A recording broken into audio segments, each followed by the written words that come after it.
Ang mga mapalad. Nang makita ni Jesus ang napakaraming tao, umakyat siya sa bundok at naupo roon. Lumapit sa kanya ang mga tagasunod niya at nagsimula siyang mangaral. Sinabi niya, "Mapalad ang mga taong inaaming nagkulang sila sa Diyos, dahil makakasama sila sa kaharian ng Diyos. Mapalad ang mga naghihinagpis, dahil aaliwin sila ng Diyos. Mapalad ang mga mapagpakumbaba, dahil mamanahin nila ang mundo. Mapalad ang mga taong ang hangad ay matupad ang kalooban ng Diyos, dahil tutulungan sila ng Diyos na matupad iyon. Mapalad ang mga maawain, dahil kaaawaan din sila ng Diyos. Mapalad ang mga taong may malinis na puso, dahil makikita nila ang Diyos.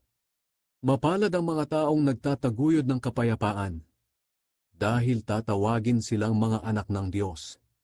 Mapalad ang mga dumaranas ng pag-uusig, dahil sa pagsunod nila sa kalooban ng Diyos, dahil makakasama sila sa kaharian ng Diyos.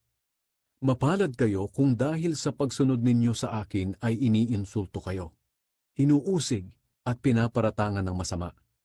Ganoon din ang ginawa nila sa mga propeta noong una.